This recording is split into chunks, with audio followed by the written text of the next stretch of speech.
Hello po sa inyong lahat. Well, it's already nighttime here in Washington, D.C. And I know there in the Philippines, it's in the morning. You're still in the morning. So, hello po sa inyong lahat. Let me just show myself here. And Ma'am Andre, hold on a second. Hello po everyone. How are you? Kumusta po sa inyong lahat from Washington, D.C.? Kumusta po dyan sa Iloilo, Ma'am Andre? Hello po mga kapwa ko kakultura. Mainit ngayon dito sa Iloilo. Magandang umaga, magandang gabi, magandang morning universe. Masaya tayo ngayon, Sir Alan, kasi we're in three different spaces in the universe. Nandyan Yes. po sa Washington, D.C., yung guest natin sa California, at ako dito sa Philippines, sa Iloilo. It's been weeks since we didn't have programs for Kultura, but now we have from Kulecteratura, we have another guest, very special guest kasi ibang atake yung kanyang mga novels kasi it's wild. Kasi ngayon we are celebrating this month is International Women's Month. So timing po to itong guest natin kasi yung kanyang talk is about wild women. So ano Yes. kaya ang history ng wild women sa kanyang mga novel. So I'm so excited. Ang ating guest is the author of 3 novels, When the Rainbow Goddess Wept, Magdalena, and the Newspaper Widow. Her recent book is Selected Stories by Cecilia Manguerra, released by the University of Santo Tomas Publishing House and PALH. Born and raised in Cebu, Philippines, our guest draws from her Filipino and Filipino American experiences for her stories. Our guest has also edited fiction and nonfiction collections, including 2 volumes of the acclaimed young adult anthologies, Growing Up Filipino 3 New Stories for Young Adults, will be released in 2022. She is received a California Arts Council Fellowship, a Brody Arts Fund Fellowship, an Outstanding Individual Award from her birth city of Cebu, a City of Los Angeles Cultural Grant, a Special Recognition Award from the Los Angeles Board of Education for her work dealing with Asian American youth, among others. Um, she has an official website is ceciliabrainard.com. Mga kakultura, let us welcome to Kulecteratura and Kultura, live from California, Miss Cecilia Manguerra Brainard. Makulturang umaga, Ma'am Cecil. Let's go to her presentation and later on we'll see her live. Thanks to Marie-Andre Palon and all for inviting me. I am the author and editor of over 20 books, including 3 novels and 4 short story collections. My more recent books are my selected short stories and my 3rd novel, The Newspaper Widow, published by the University of Santo Tomas Publishing House. The title of my talk is The Wild Women in Cecilia Brainard.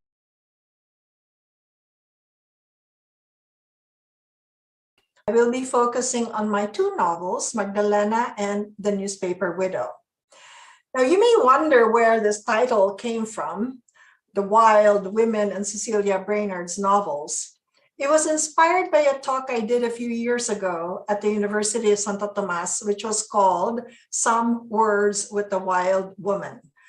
The wild woman part attracted quite a number of students. In fact, the phrase wild woman stayed with me. That talk alluded to me, the speaker, as a wild woman, and this made me laugh. I did not mind being referred to as wild. Perhaps this is because I am now old and secure about where I am in life. If I were younger, I may have balked at being referred to as wild, but not now. Now I sense the mysterious quality of being a wild woman. So I borrowed the term and decided to focus on some of my fictional characters who can be perceived as wild women. While it may sound titillating, this really just means that the characters are different from the norm.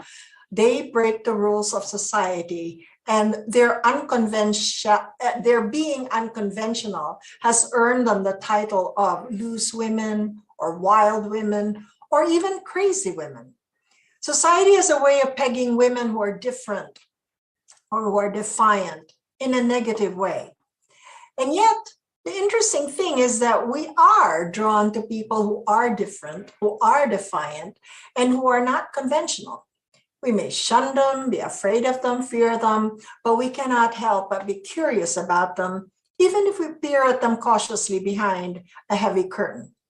And so in this talk, I hope to share with you some traits of my fictional characters that qualify them as wild, and I'd like to explore where these traits came from.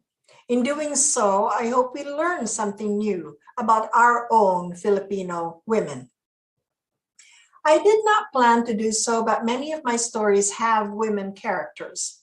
While I do have strong men characters, the women seem to stand out, prompting some academics like Drs. Jack Quigley, Herminia Mañez, Luisa E. Gloria, Rodora Magan, Eleanor T., and many others to write about them. For instance, Dr. Jack Quigley, in his research paper, From Waxing to Waning, Women's Psychosexual Development in the Short Fiction of Filipino American Female Writers, writes about my work. The patriarchal idiom requires that a woman must be beautiful and pleasing to the eyes of men. She is expected to understand and internalize the beauty myth. It alone is quite an ordeal and a task. Women have been, directly or indirectly, hypnotized to work with their bodies to follow the dictates and precepts of this myth. They take measures, covert or drastic, to achieve the ideals of beauty it posits. Any woman who swims against the current is in many ways banished, shunned, or shut out. But with the futile quest come the voluminous task of our women to aspire to be nurturing, relaxing, caring, tender, sensitive, weak, submissive, emotional, domesticated, child and husband-oriented, centered, and above all, contented, all at the same time. So this was Jack Quigley. I have two explanations about why I write many fictional women characters. First is that I grew up surrounded by mostly women. My father died when I was 9. I only had one brother who was quiet by nature. So there was my mother, my 2 sisters, and household helpers were mostly women. My mother's family was also mostly women. She had only one brother. So I grew up with female energy. On the one hand, there was the chatter and gossiping, the preoccupation with looks and clothes and fine things. But on the other hand was a more substantial woman energy, surviving the war, surviving widowhood, being financially independent, being educated, and contributing to society. The women in my family dealt with these matters, and I could also see the women in my world, which was Cebu first, then Manila, who had to put up with husbands, with queridas, women who were even physically abused by their husbands. There were those who were passive-aggressive, the women, and there were some who spent their money's husband to exact revenge. There were women who fought with their husbands. There were women who left their husbands. I saw our women professionals, doctors, politicians, engineers, artists, women who had opportunities and who took them. Later, I would see the women who left their families to go abroad to work and be able to send money back to the Philippines. In other words, there was quite a variety of Filipino women to observe. It was and is only natural for the characteristics of these real women to seep through into my fiction. You may also wonder who are the wild women in my stories, and in particular, which. So one of the first short stories I wrote, and one that remains popular and is studied in schools, is Woman with Horns, a story set in 1903 during the early American period in the Philippines. It is a story of a sensuous widow named Agustina who shows a dejected American doctor how to live again. The story, Woman with Horns, has roots from a real woman in Cebu whom I used to see when I was a little girl. And this woman had poofed hair, and she was said to have horns. That was very fascinating to me as a child. And when I started writing, mysteriously, she was converted into the character Agustina. Some of my characters are inspired by real people and events. The blue-green chiffon dress about a teenager named Gemma was an encounter with an American soldier from Mactan, sprung from that time of my life when the Vietnam War was raging and there was an American air base in Mactan. Those who are around then will recall the young American soldiers on R&R from Vietnam who roamed the streets of Cebu and who were welcomed somewhat tentatively by Cebu's society. Another story inspired by real people is The Virgin's Last Night. My mother had two unmarried sisters, Lourdes and Carmen Cuenco. Lourdes, the older one, didn't get married so she could take care of the younger Carmen, who had health issues. But these two women hosted family celebrations. They gifted me and my cousins money on Christmas. Tia Oding, Lourdes, gave me family pictures when she found out I was interested in family genealogy. These two women took care of the family mausoleum, which in my eyes at that time looked like a 3-tiered wedding cake, but they were very much a part of my childhood. When Carmen passed away, followed by Lourdes, I felt the loss, but from my sadness, this story started shaping up in my mind. And the germ of the story was that when Lourdes was young, and this was true, she had an ardent suitor whom she rejected. But this suitor still came back when they were older, and still Lourdes rejected him. Perhaps as a way to give them life again, the story The Virgin's Last Night came about. It is about an old unmarried woman whose old suitor Mateo, long dead, visits her as a ghost on a night when she dies. I also wrote a short story, The Balete Tree, about a girl who is excluded by boys who engage in climbing a balete tree. It's a quite dangerous pursuit. Defying her aunt who wants her to learn how to cook, and so this young girl climbs the balete tree. So my short fiction has many interesting women characters, and you can find them in my selected short stories. My novels are the ones that have been very challenging to write, and the characters are more fleshed out, they're more developed. In fact, women dominate my novels, Magdalena and The Newspaper Widow, which I'll be talking about. Magdalena, the second novel, can be summarized as a story about 3 generations of women whose lives have been affected by wars: the Filipino-American War, the Second World War, and the Vietnam War. Let me give you a background of how this novel came about. After I wrote my first novel, When the Rainbow Goddess Wept, which is a coming-of-age story of a young girl during World War I set about writing my second novel.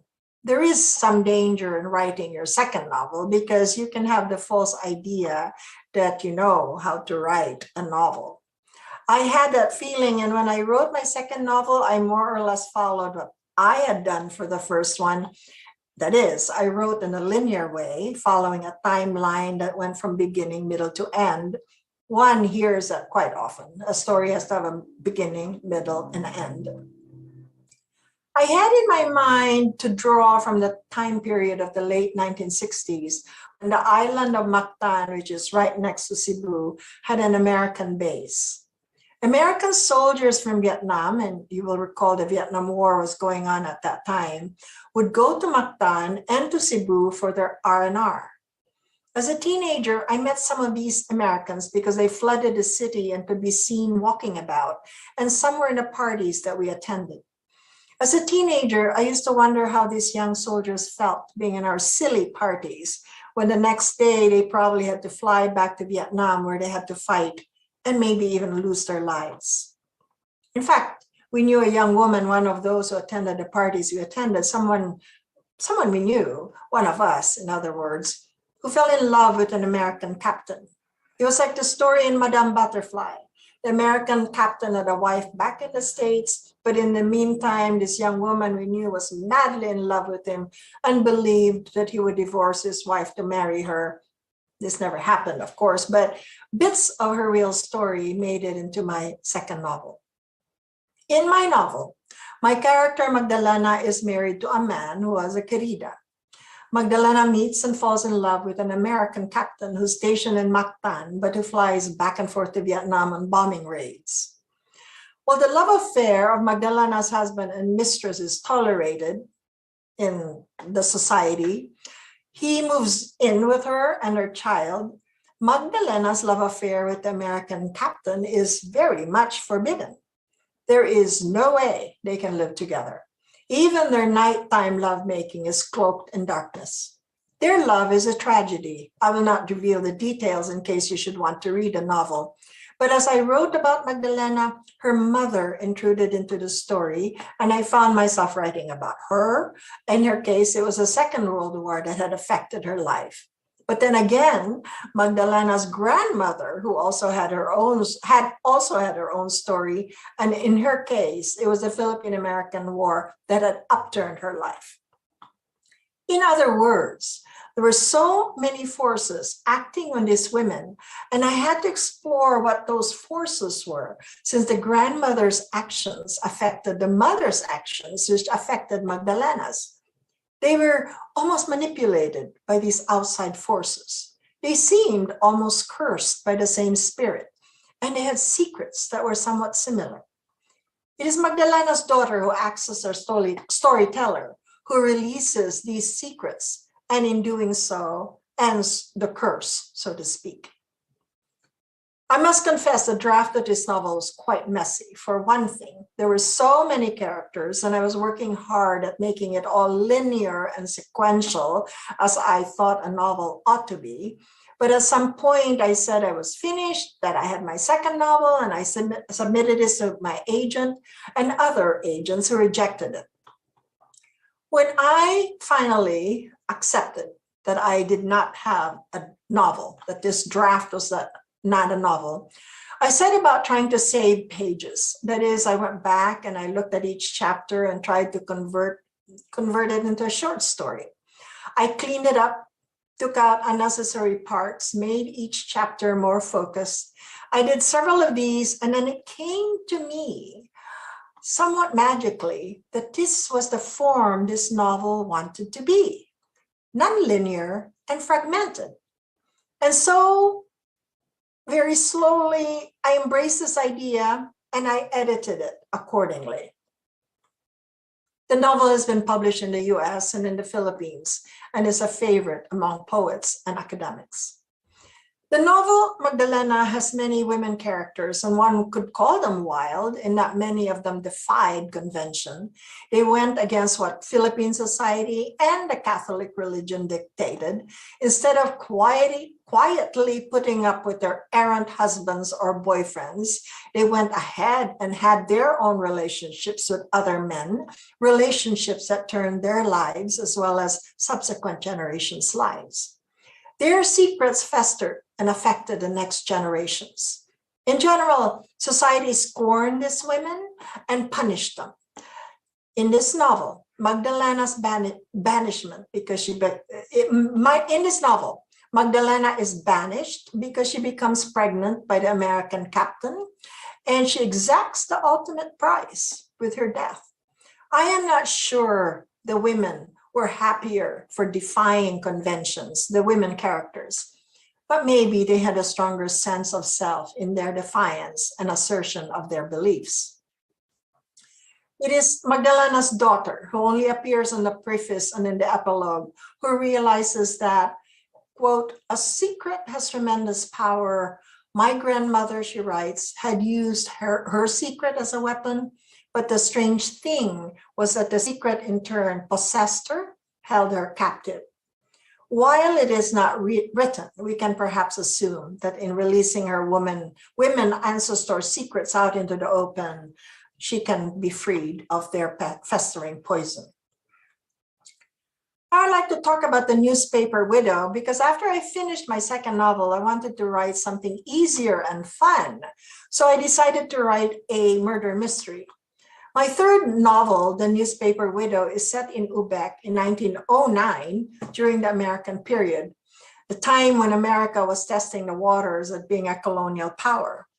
My character in The Newspaper Widow, Ines Maceda, is a widow in her late 30s who inherits her husband's failing newspaper business. In the novel, I followed these widows trying to make ends meet and make the newspaper business successful. She has one son, and Ines and her son ends up in jail. Her name is Ines, and her son ends up in jail as a suspect of the priest's murder. Ines, with the help of her friend, a French dressmaker couturier, Melisande, solved the crime in order to free the son. In fact, the novel for my woman detective, the model for my woman detective Ines Maceda was my great-grandmother, Remedios Lopez Cuenco. I'm not sure what prompted me to use her as my model, except for the fact that I had always been fascinated with the family stories about her. Remedios was the matriarch of my mother's family, the political Cuenco family of Cebu.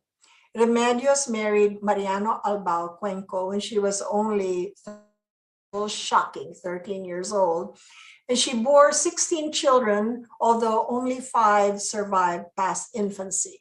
Her oldest son, Jose Maria Cuenco, became Archbishop of Haro. Cuenco became Cebu's governor, then senator, and Senate president at the height of his political career. Her third son, Miguel Cuenco, was also in politics. He became a congressman. And they had a daughter named Dolores, who was known as a storyteller. There was another son, Jaime, who died in his teens. Remedios was widowed at the age of 39. Daughter of a woman who had a good head for business, Juana Lopez, Remedios invested in real estate and built homes to rent out. The rentals kept her and her children afloat, but she did something else. Her husband, Mariano Albao, who was a writer and publisher, owned the Imprenta Rosario, a press that occupied the first story of their place in Colon Street, Parian, in Cebu. With her husband gone, this 39-year-old woman decided to keep the press. She ran it with the help of her 3 sons, who had various newspapers and publications. The character of the French seamstress, Melisande, was inspired by a French woman I knew, a beautiful, talented woman who, like many French, was flirtatious. I think this is second nature to the French. My character, Melisande, is the wild woman. She flirts, she has lovers, she's shocking, but she is caring and funny, and she is also very smart and very talented. It is really her tender heart that makes her beloved by the people around her. Even though it was difficult to write, all novels are difficult to write. I had great fun working on The Newspaper Widow. It made me understand my great-grandmother better. It gave me a better sense of what Cebu may have been during the American period of 1909. The Newspaper Widow ended up a literary mystery rather than a regular murder mystery. And it has been praised in the Manila Times as definitely crime fiction that's a cut above the usual whodunits. And the Library Journal also said the mystery elements are competently plotted and the characters appealing. And there's a charming long-distance romance with a hint of another yet to come. The book's signal virtue, though, is this big-hearted look at Filipino culture and history and society in 1909. So I'm going to take a little break and we'll come back and we'll look at a few slides. Thank you.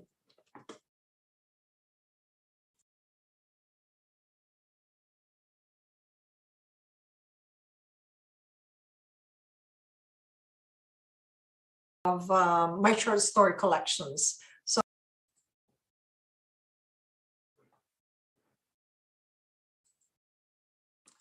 here are just a few slides to look at. So we have, these are the covers of my short story collections. So there's the first one, Woman with Horns and Other Stories, the second, Acapulco at Sunset and Other Stories, Vegan and Other Stories, and Selected Short Stories. And then we have, this is my first novel, When the Rainbow Goddess Wept, which also has very strong women in it. And so these are the various editions. This is the Turkish edition. This was the first US edition. This was its first edition, really, as Song of Yvonne in the Philippines. Second American edition, and this is the current Philippine edition published by the University of Santo Tomas Publishing House. I used my mother in this cover because she inspired the character Anghiling, a very strong woman, in When the Rainbow Goddess Wept. And here is information about Magdalena, the second novel. And so this is the US edition. This is the second US edition. This is the Philippine edition published by University of Santo Tomas Publishing House. And here is a photo, a real photo taken in around 1967 in Cebu, when I had mentioned to you about those socials that we used to have when the Vietnam War was going on. Here are three American soldiers from Mactan Air Base in one of our parties. And so that was how the novel, this sort of time was the one that inspired the novel Magdalena. And here is my third novel, The Newspaper Widow, and this is the Philippine edition, and this is the US edition. And here is my great-grandmother, Remedios Lopez Cuenco, who inspired me to create my woman detective in The Newspaper Widow. And she is the woman who at 39 had all these children, picked up her husband's imprenta Rosario, and carried on in taking care of her family. And so with that, I will end my talk. You can find me in social media. I also have a website, ceciliabrainard.com. And I want to thank people at Cultura again for inviting me. Many thanks.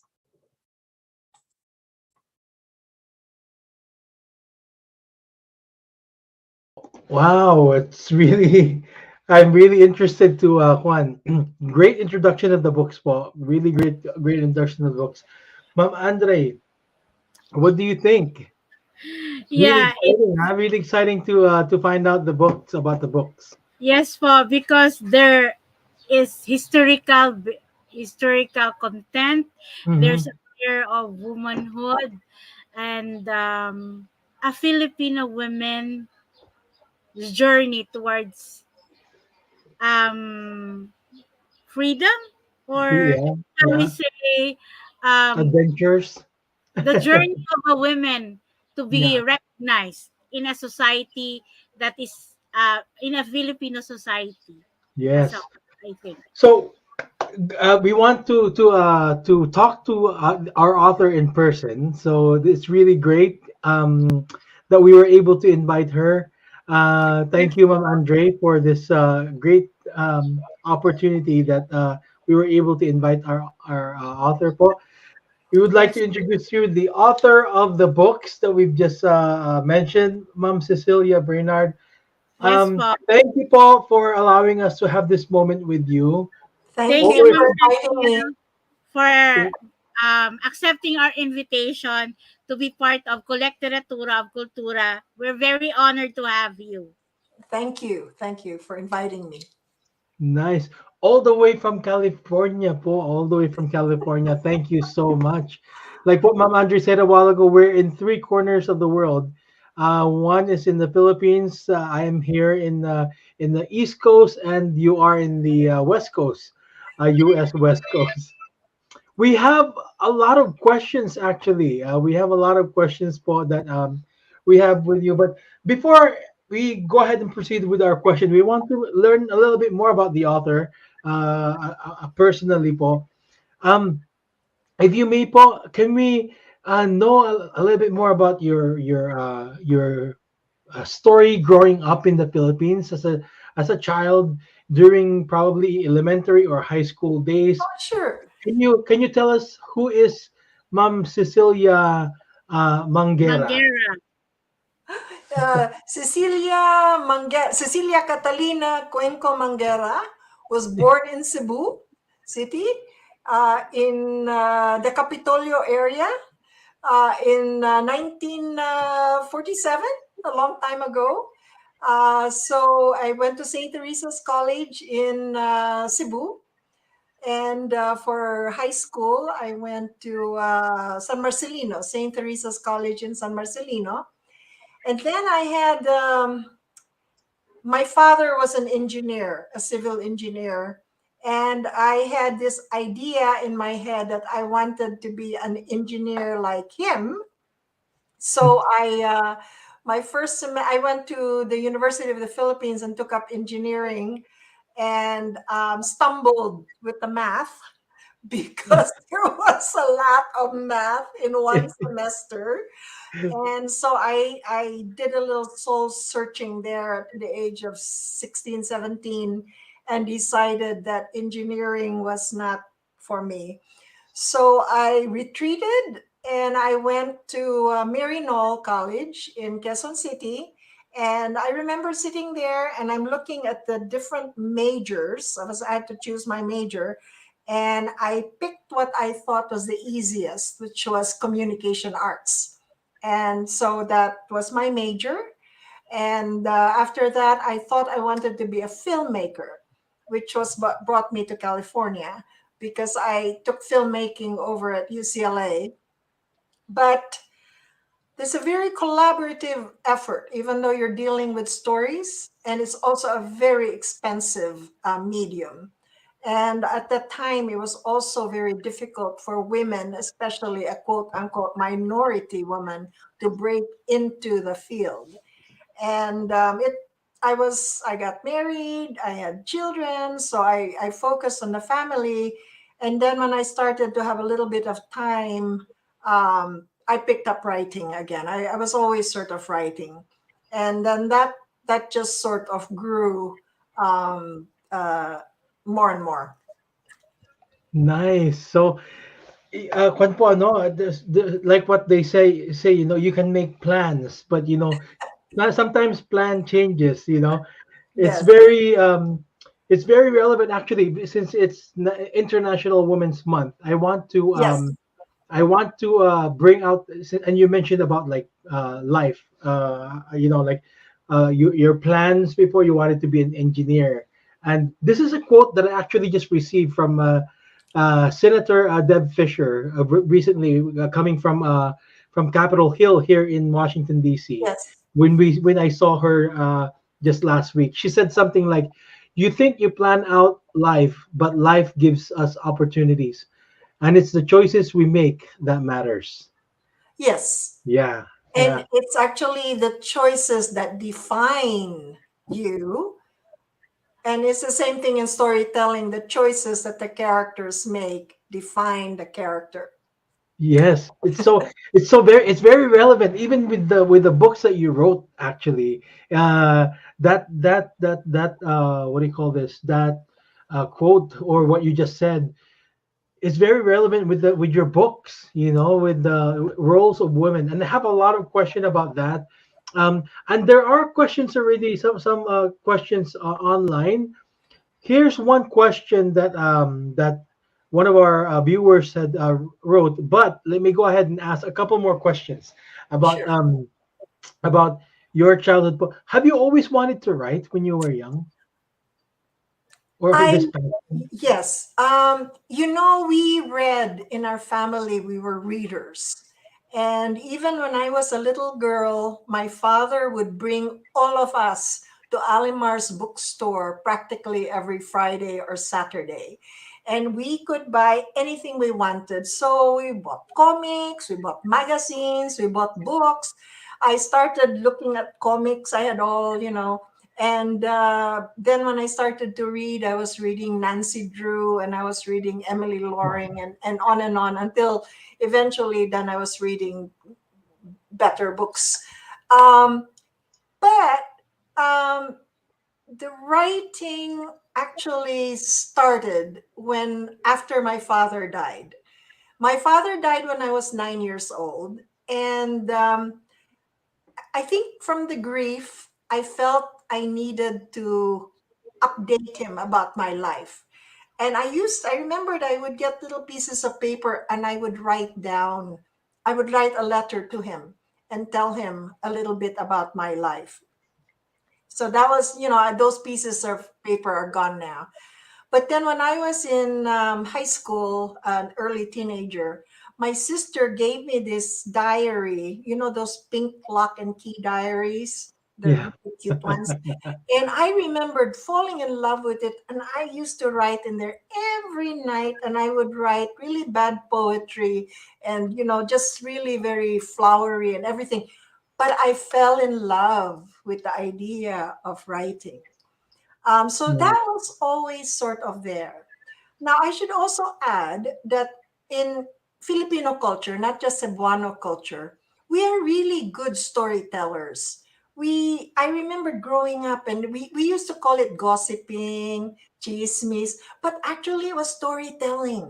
And so it was just like, we, kuan si kuanday na ana, it was all these little stories daily. Also, there's this woman with the poofed hair that had sungay, and so all these little bit fantastic little pieces were in there. We love to tell story.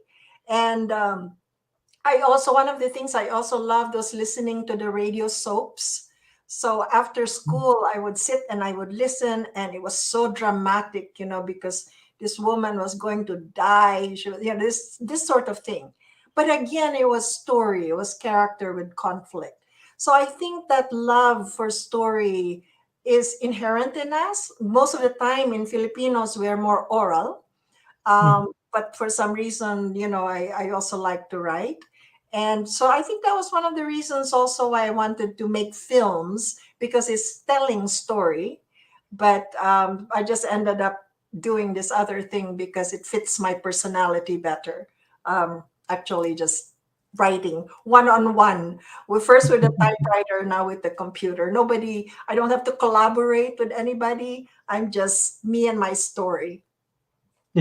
Nice. We have a question here po from Ma'am Joanna Cruz. Yes, hello, Joanna. Yeah, she said, great to hear you speak about your novels, Cecilia. Question: if the characters are based on real women, why do you write about them as fiction and not nonfiction? Because they're already fictionalized. And so when I am writing about the woman with horns in my fiction, she is no longer that woman with the poofed hair that I saw back in the 1950s, whom we said had sungay. No more. She was an inspiration, and then she became something else by the time I set her in 1903. And by the time I already fleshed her out, she was something else. And most of them are like that. So even the character in the newspaper widow, who was loosely based, inspired, I like to say inspired, by my great grandmother, Remedios Lopez Cuenco. My great grandmother Remedios had 16 children, 16 children, most of whom died. Well, in my novel, I could not have 16 children. What am I going to do with 16 children in my novel? So I had to change it. She had one son who got into trouble, and she was going to save. But by the time you're changing your character like that, from having 16 children to just one son, and you are already changing that person. Um, so it's like that. They're really more of inspiration than real, based on real people. So, um, so I hope that answers your question, Joanna.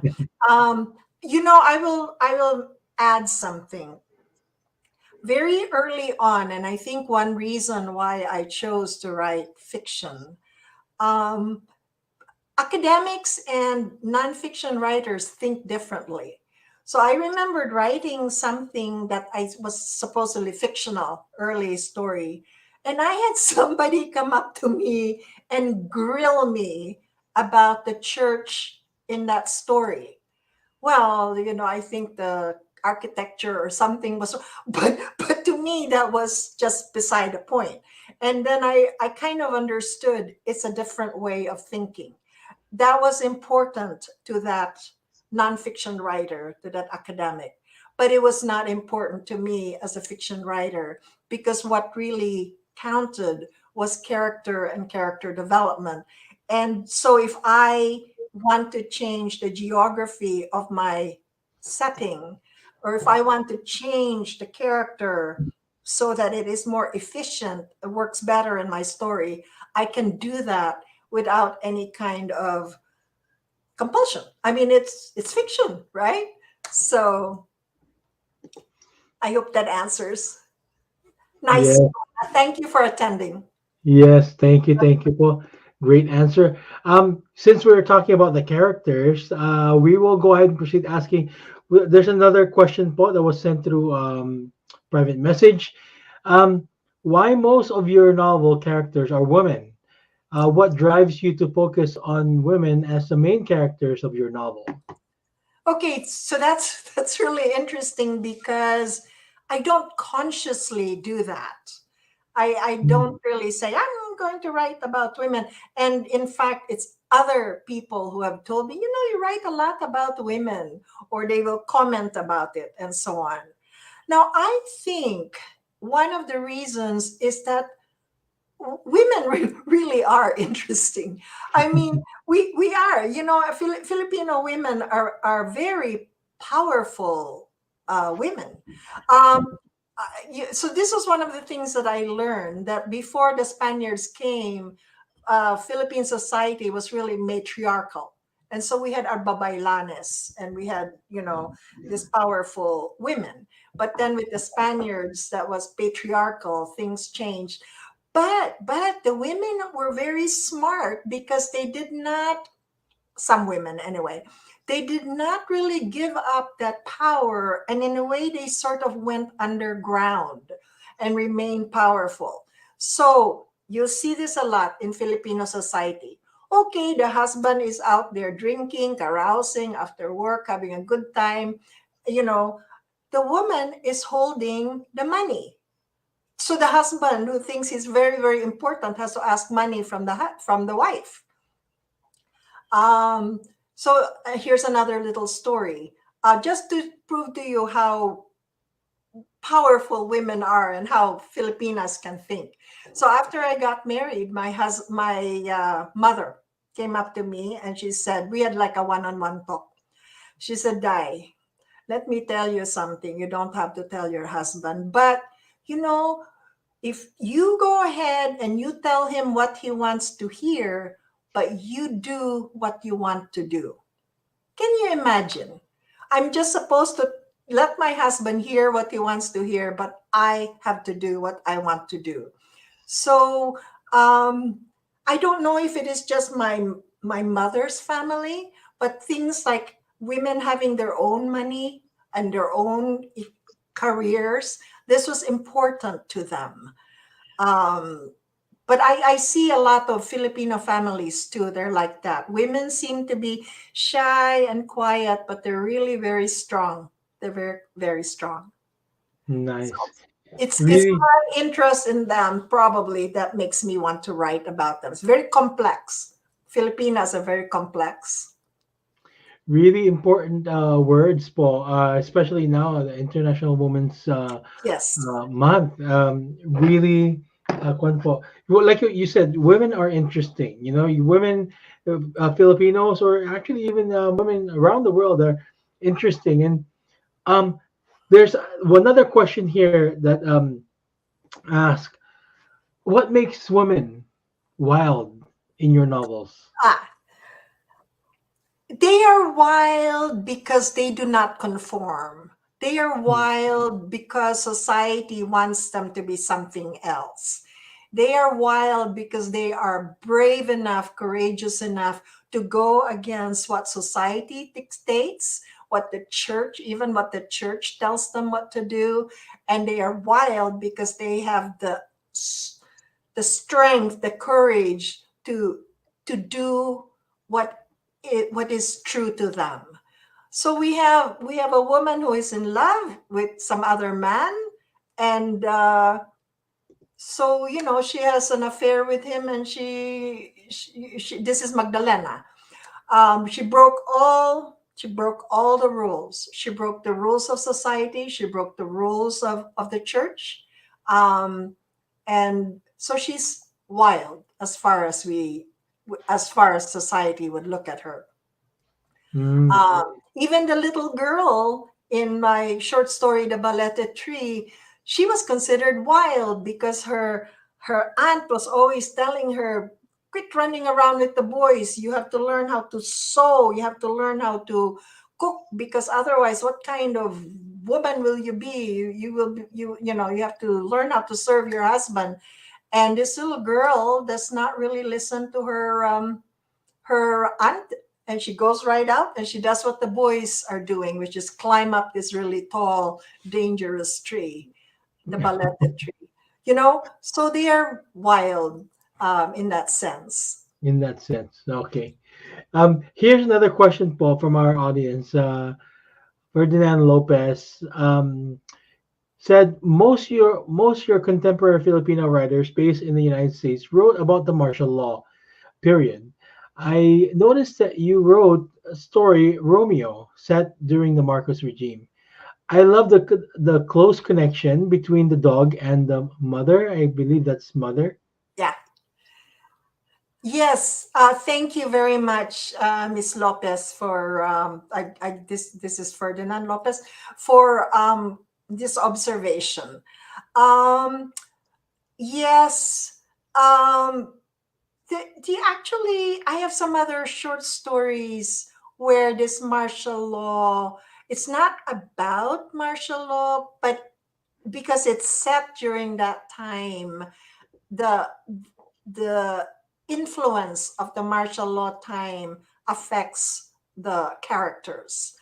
So this is what happens in the story Romeo, and actually, just since you mention it, um, it's a story about my dog, actually, but it's fictionalized. A story about a dog named Romeo, and what it was that I owned this dog when I was in college, and then I left to come to this country in the United States to do graduate work, and Romeo stayed with my mother in Malate, and I wrote this soon after I learned that my mother had um, my mother had died and Romeo had died, and so this memory sort of came back. But then I already changed things around.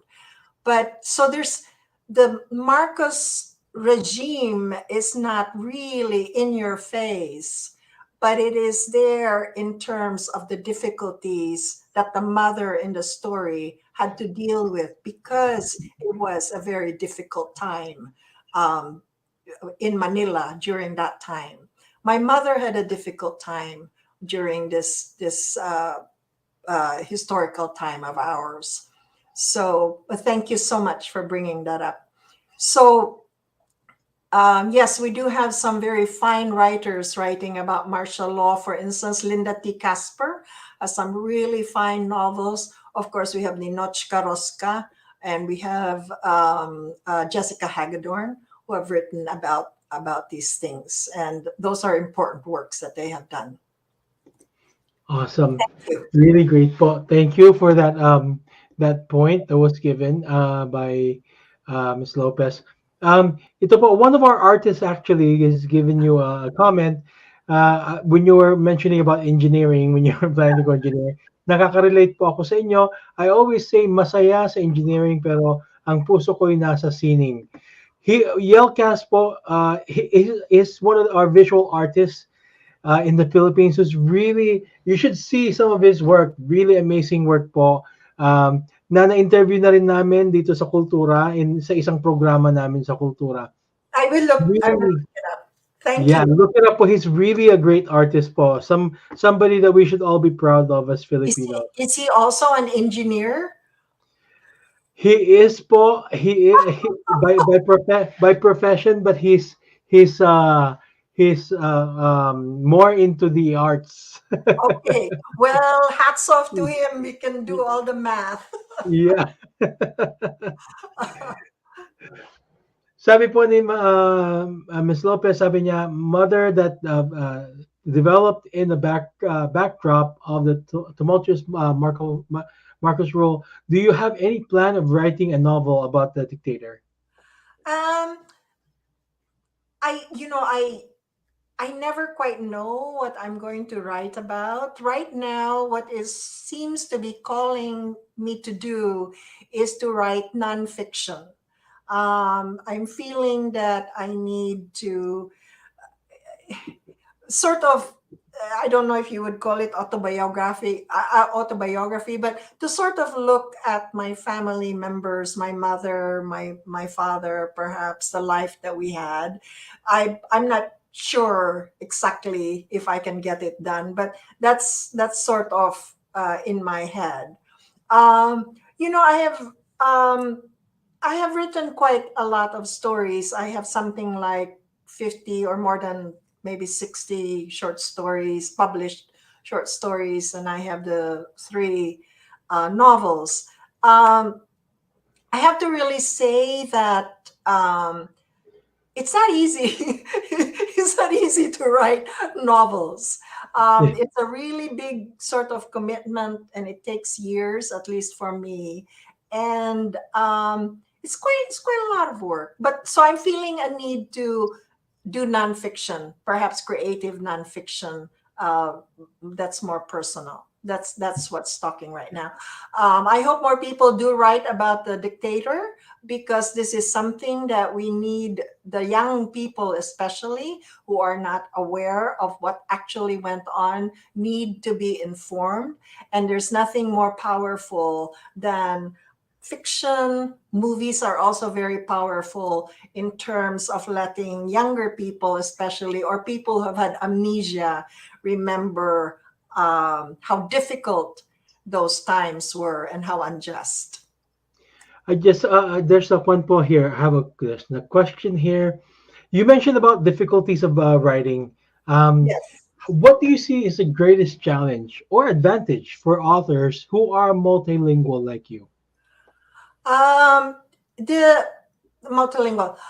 You know, the language is no longer an issue for me, because I have I'm very comfortable about writing in English or Taglish or a little bit of Cebuano here and that.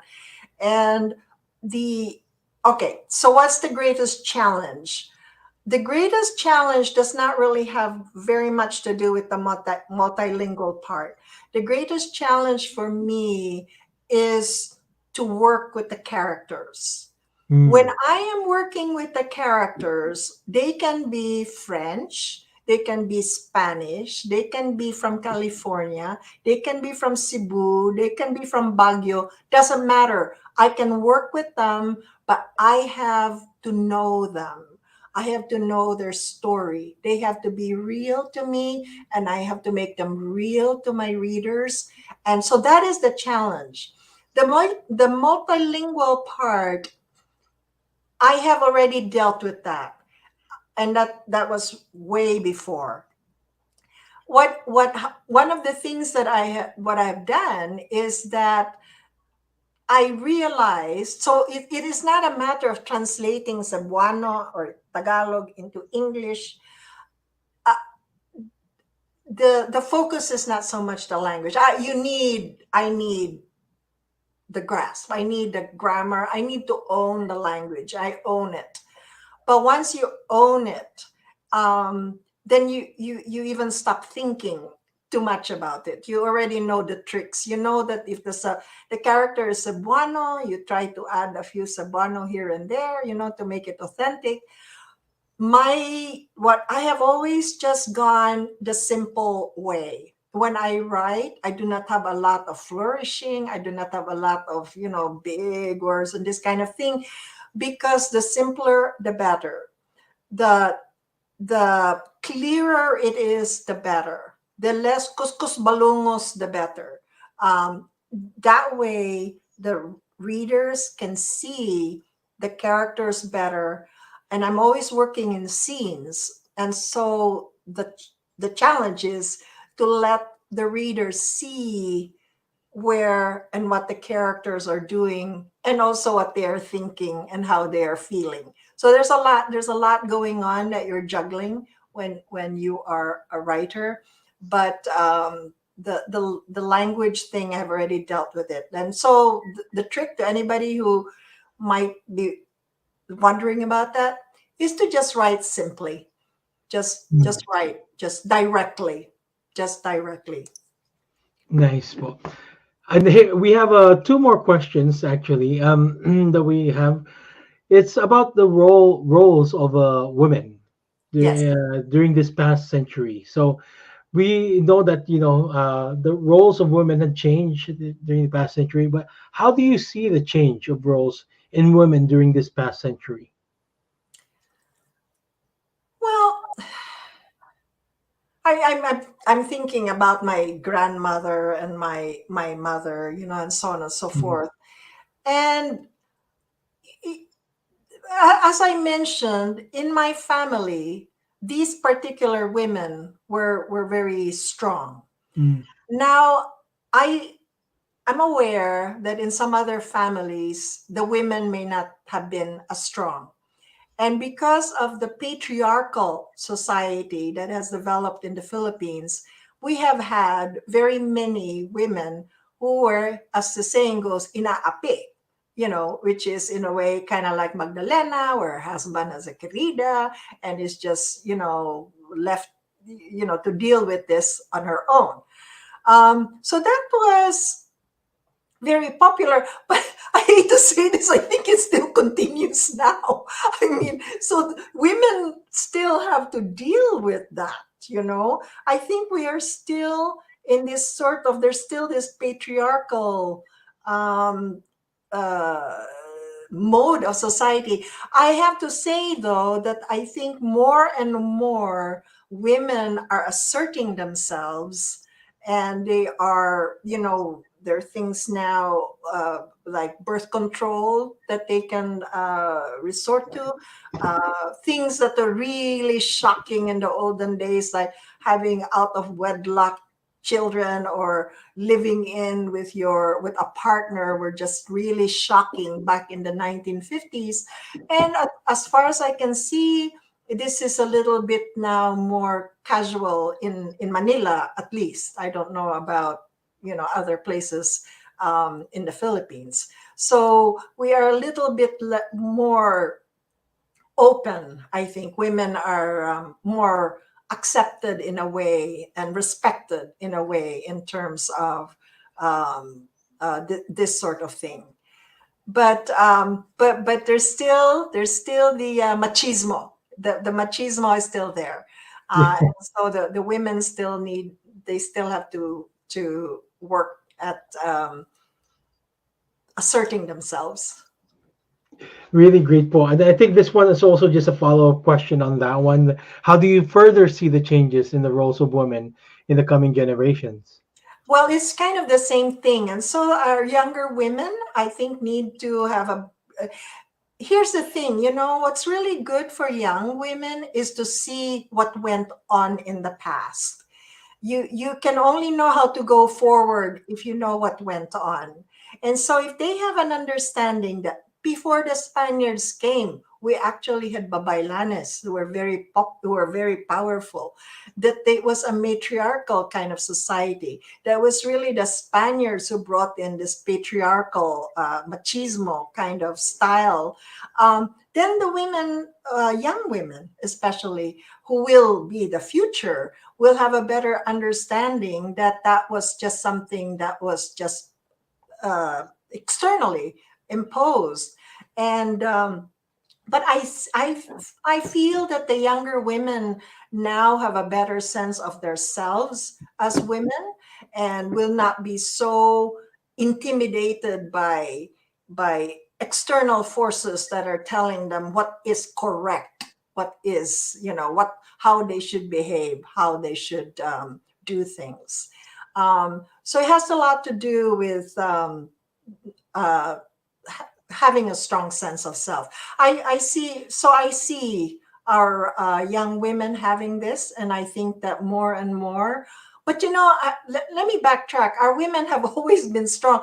We have had women doctors and women lawyers and women professionals way before some other countries. Mhm. So that is there.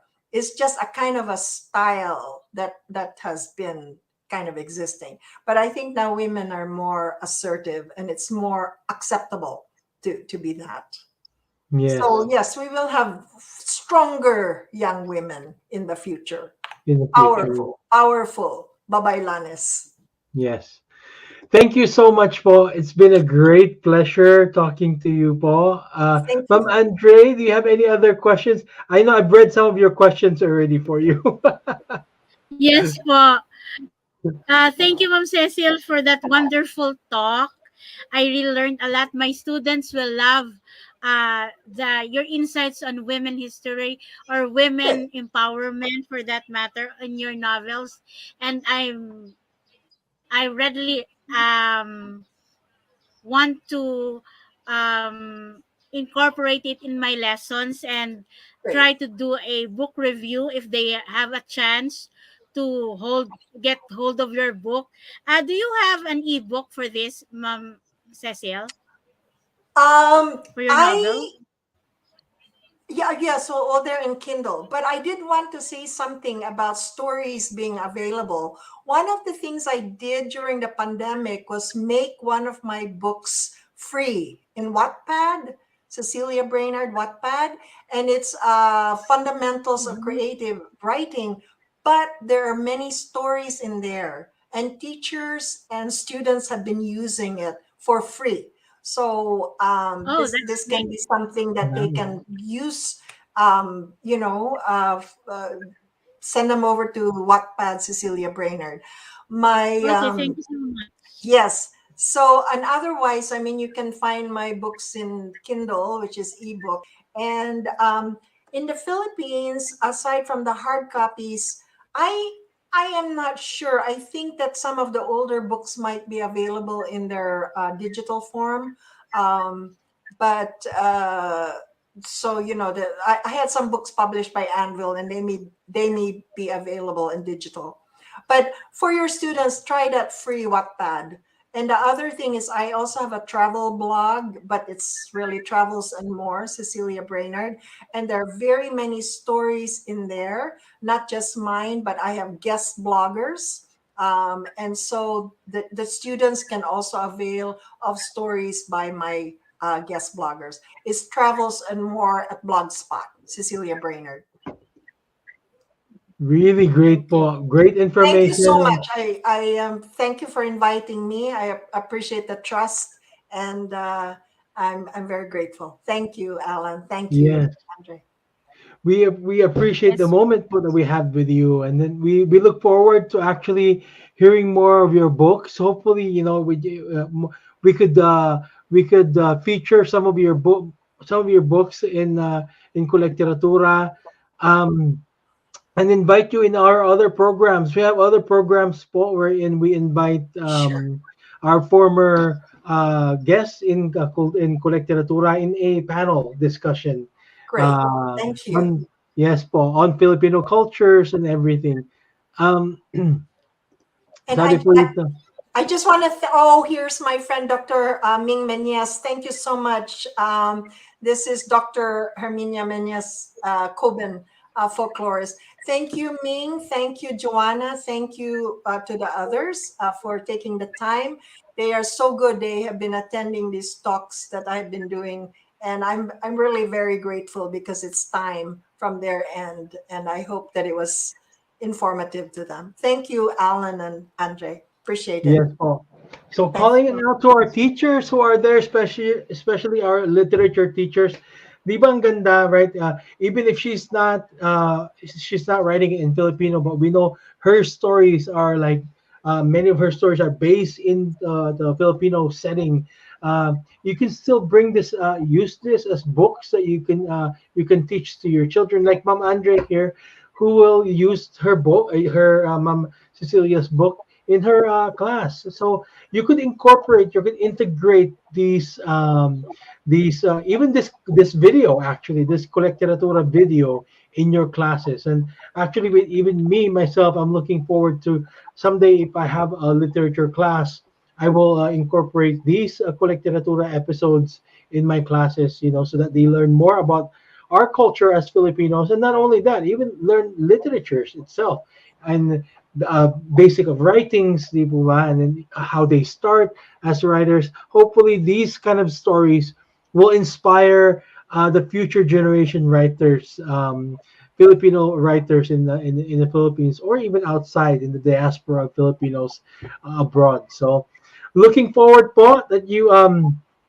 to have you again, uh, Ma'am Cecilia po, and to all the teachers who are out there who will watch this playback po. Magandang araw po sa inyong lahat. Ma'am Andre, thank you for Yes joining po. us. Shout out po pala sa future guest natin, Sir Charlie Sumaya Veric.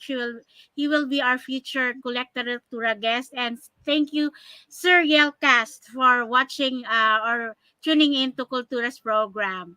And for my end here, Sir Alan, let's see each other for next week for another program, Docu Comentario, featuring the tribe here, Mamanwa tribe here in the Philippines, for a Yes, docu-comentario presentation with Sir Joel Lodevises po, yes, our program producer for yes. docu-comentario. That Looking will be forward to that because that's our pilot episode for Docu Comentario next week. season 3. Season 3, and hopefully we could invite you, Ma'am Cecilia, on that one. We'll be talking about different cultures in Docu Comentario. We will talk about different cultures, not only in the Philippines, but even abroad. Yes Yeah. po. See you for that episode of Docu-Comentario. And Ma'am Cecil, your certificate will be forwarded to your email. And for those Thank teachers you. watching and tuning in for Cultura Code for their certificate, um, do go to riverboystudios.com and go to events and for your certificates. And Cultura Code will be forwarded to our Kumo members. Go to Kumu page for the further info for the Cultura Code. Thank you so much and have a great weekend, Yes, have everyone. a great day po. Good night from Washington, D.C., Good and good day evening there here in in the California. Philippines. Good Bye. night. Thank you. Opo, Good thank you night. po. Bye-bye Good night. po.